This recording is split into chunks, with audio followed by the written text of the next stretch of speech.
Please, everybody, put a bunch of hands together and welcome out Jake Bugg.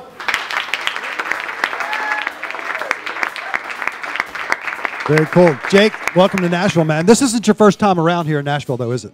No, that's right. You've read not too long ago, you've actually met with other songwriters here in Nashville. So, like, you know, when you went there, did they, like, pitch you a bunch of songs about pickup trucks and riding down a country road and, like, look, man, beer. We drink a lot of beer. Or, I mean, describe that experience, what it was like for you to come to Nashville and sit with those guys. Well, in all honesty, like, sometimes you walk into a studio and people would have songs ready for you. And, you know, I didn't quite like the idea of that. So, I'd asked to just jam around, and sometimes you'd be in dark studios and it wouldn't be so fun. But, you know, it's all about the experience and taking away something. But I also met a guy called Brendan Benson who went to his studio and jammed around for a bit, and that was pretty cool, man. Very cool.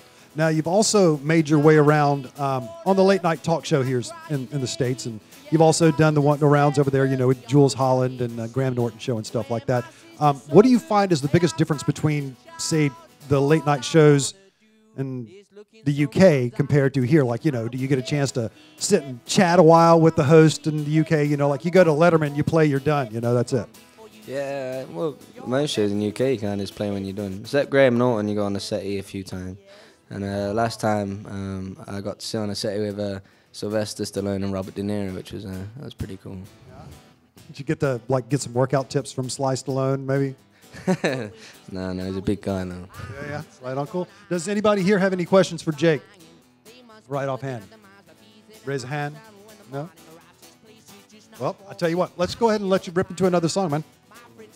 Once again, Squeegee coming to you from the Advanced Financial Acoustic Den here tonight. Jake Bugg in the house. Jake, you had a chance, the last album you just did, Shangri-La, you had Rick Rubin come in and, you know, produce this. So that's a pretty big step right there. I mean, how did that come about where Rick Rubin's like going, hey, man, come out to California, we'll do your album, you know, see what we got going on? Well, we just kind of put in a request, really, and I think we all thought nothing much would come of it, but if you can do it, then why not? And I think much to all our surprise, he got back in touch and, you know, asked me to drop by the studio. And, yeah, man, it just kind of happened. I was meant to record, like, 2 songs, and we ended up recording, like, 12. So it's one of them things. That's right. Now, I mean, you had an idea of who Rick Rubin was. I mean, you know, Tom Petty. And then did you think that, you know, all these albums he's produced, plus the big hip-hop scene that he brought back, you were thinking, like, I don't know, is he going to, like, want to throw a bunch of beatbox in there, you know, throw some rap in or what, you know? Well, I didn't really know much about him before, and but I think it kind of helped because, you know, it means I didn't have this perception of him before I went in, and it allowed me to just go in there and play my songs and do what I do and let him do what he does and produce the record. Now, a lot of guys, when you meet someone like that, you go in and, you know, they're like, okay, well, do it this way, do it this way. But, I mean, you know, they know what they're talking about. So did you pick up anything from him? Did you learn a lot from him? So maybe the next time around you want to do another album, you're like, I'll do it myself and, you know, use some of the stuff that I learned from Rick Rubin.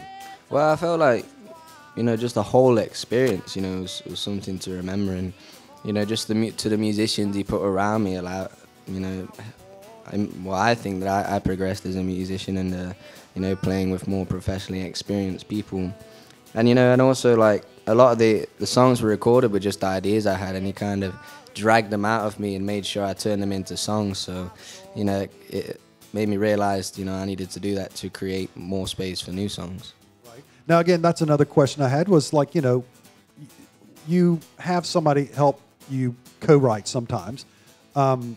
But do you come to the table with ideas, or it's just like, all right, let's pull out the guitars and see what happens? You know, that's what happens with a lot of songs. Well, yeah, I kind of just like to walk in and just stick the kettle on and make a cup of tea and pick the guitars up and see what happens. And, you know, if it's not going well, I'll be like, well, I had this idea, or I had this thing going on that I haven't finished yet, so let's try that. You know, it's that's kind of my favorite part, just jamming around and seeing what comes of it. Do you prefer electric or acoustic? You play a lot of acoustic, but do you prefer that, or would you rather play electric sometimes? I play electric as well. I think with this second album, it's a bit more electric based, so I kind of use it a little bit more. Anybody else have any questions? No? No, you have a question? You are so young to have broken out in the business like this, not only in the UK, but have crossed over into the US.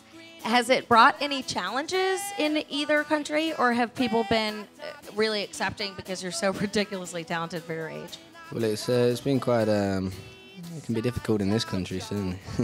It's a big country. Have you discovered that the ladies love the accent? We are led to believe that an American lady enjoys the British accent. Right. It's kind of like the guys, they fall for the southern accent here. It's like, oh my goodness. So you want to do one more song here before you guys have to hit the road? You got another one coming up? Yeah, sorry, mate. Yeah, go ahead. Oh, all right. Yeah.